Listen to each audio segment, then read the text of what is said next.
սպասվում են ընտրություններ։ Ես նախ ուզում եմ ձեզ կոչ անել, որ մենք բաց քվեարկությամբ, հիմա հանեմ իմ մանդատը, մենք բաց քվեարկությամբ քվեարկենք, որ առաջարկում եմ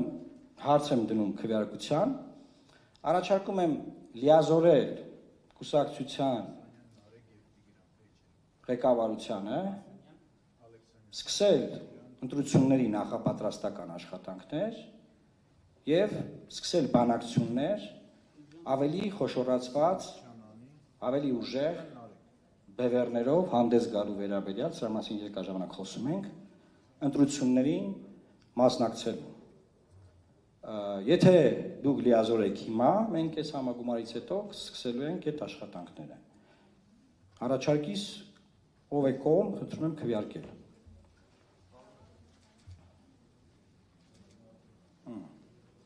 Պահեք, կարող ենք արձանագրել, որ մեծամասնությունը կողմ է քվեարկել, և ես հիմա ներկայացնեմ ճանապարհային քարտեզը, թե ոնց պետք է հեռացվի։ Շնորհակալություն, որ մեզ լիազորեցիք, այսինքն այս պահից սկսած մենք կարող ենք հայտարարել, որ Լուսավոր Հայաստան կուսակցությունը մասնակցելու է սպասվող ազգային ժողովի ընտրություններին։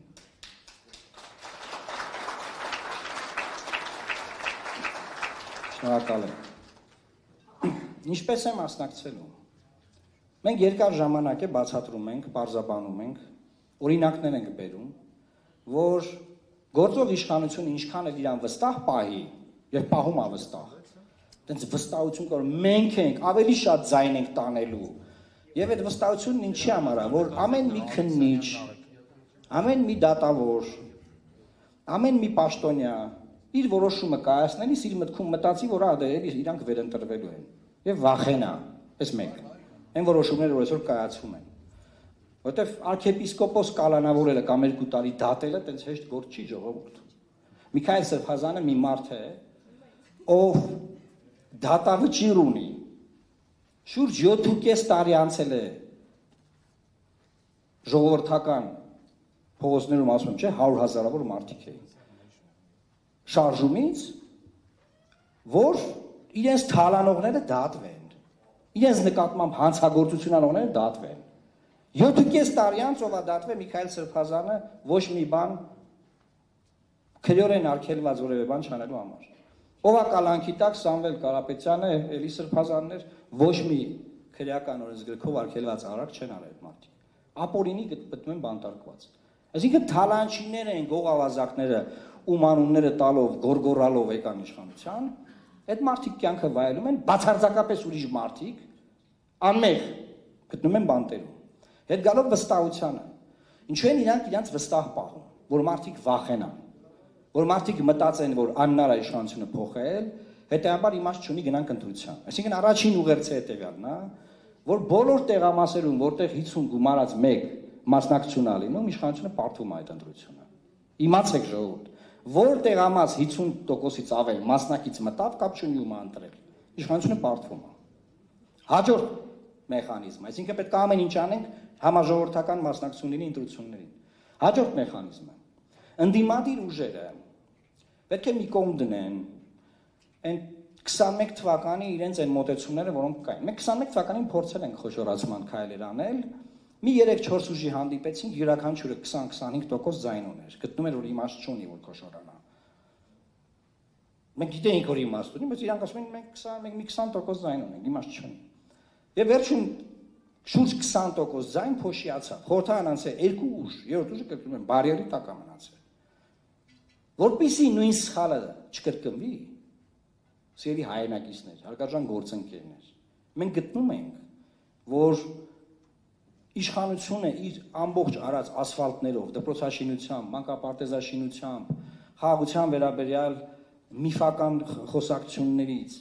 միջանցք տալով, որի դիմաց 5 տարվա նորաթոռ են ուզում ստանան, այս բոլոր բաների դիմաց մաքսիմում ունի 40% ձայն, այդ էլ են դեպքում, եթե մասնակցությունը ցածր է, եթե շատ ցածր է, այդ 40%-ը աճում է, եթե շատ բարձր է, այդ 40%-ը նվազում է, հասկանում եք ինչ եմ ասում, մասնակցությունն եմ դեռ ասում։ Հետեւաբար հակառակ կողմում, ովքեր չեն ուզում, որ այս իշխանությունը մնա, որը խախտել է իր ծրագիրը խախտել է, հասկանում եք, իր ծրագիրը, որը խորհրդարան ասել է, խախտել է։ Այդ իշխանությունը փոխելու համար շուրջ 60% հակառակ քվեարկող մարդ կա։ Բա ո՞նց արնեն, որ իրանք դες վստահ են, որ ուզում են մնան, ո՞նց պիտի մնան։ 60% իրանց դեմ է, եւ ավել, եթե մասնակցության թիվը աճում է, էլ եմ ասում։ Հետաբար ընդդիմադիր դաշտում պետք է ձևավորվեն խոշոր բևեռներ։ Խոշոր բևեռներ։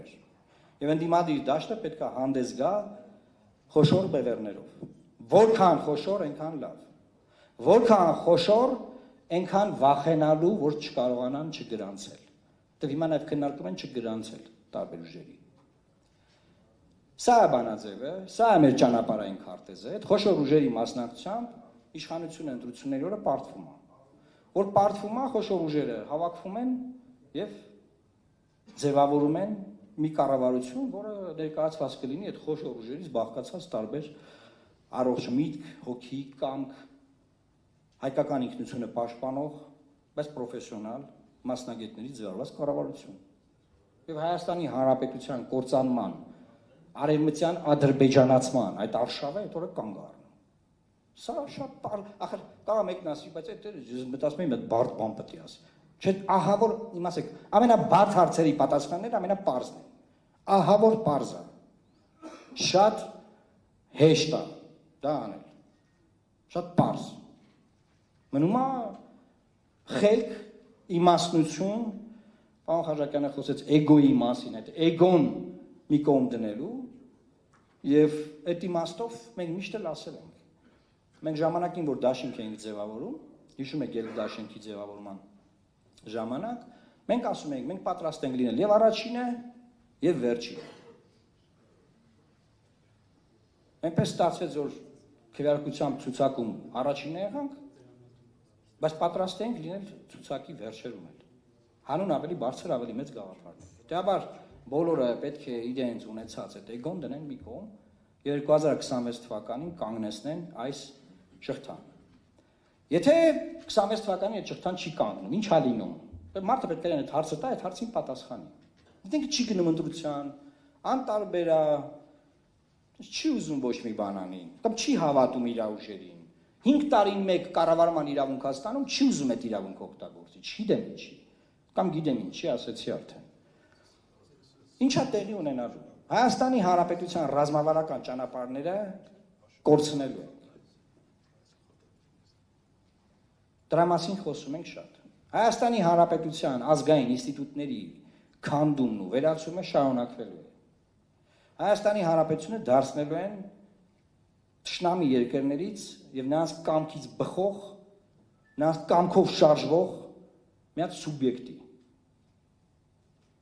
Մեր զինանշանն են փոխելու, որտեղ Արադ լեռը պետք է հանեն այդ զինանշանի վրայից։ Մեզ տանել են սահմանադրական հանրաքվեի, որտեղ մեզ ասելու են Արեգեն ինչ որ ասում է Ալիևը,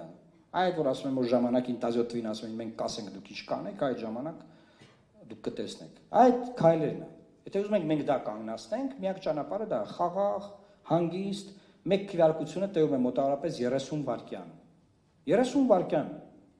Դրանից ոչ մի բան չեն ուզելու, ժողովրդից ոչ մի բան չեն ուզելու քաղաքական ուժերը։ Գնալ ընտրական տեղամաս 30 վայրկյանում կատարել 5 տարին մեկ երկրի կառավարմանը քո մասնակցելու գործը, քո իրավունքը իրացնել։ Սրա մասին է այս ամբողջ խոսակցությունը։ Դե չէ հիմա կամ նորից պատմեմ, թե ինչ է կատարվում, որ թալանի դեմ պայքարողներն իրանք են դառնում թալանչի, կոռումպացված, ամեն օր մամուլում սկանդալներ, ամեն օր նյութեր, բանտերում մարդիկ մահանում են տասնյակ, արդեն 23-րդ մահը արձանագրվել։ Անդադար,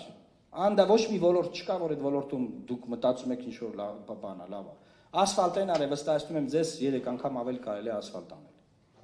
Այդքան փող կա։ Բայց այդ փողն ինչ է արվում, անարդյունավետ ծախսվում է, տարբեր ռիսկային պրոցեսներով անցնում։ Չեմ ուզում այս թեմաներով խոսել, որովհետև սրա մասին անդադար տարբեր հարցազրույցներում խոսում ենք։ Եվ այս ճանապարհային քարտեզը ներկայացնելով, նաև ձեր կողմից լիազորվելով, ուզում եմ եւս մեկ անգամ շնորհավորել բոլորիս մեր 10-րդ տարեդարձի առիթով եւ պնդել, որ ելի ես տեսնում եմ վառվող աչքեր դալիճում Էլի ես տեսնում եմ այդ էներգիան, ես զգում եմ այդ էներգիան, այդ ինտուզիազմը, որ մարդիկ ուզում են փոփոխություններ։ Եվ ես ձեզ վստահեցնում եմ, այդ փոփոխությունները գալու են։ Աստված պահապան Հայաստանի Հանրապետությանը։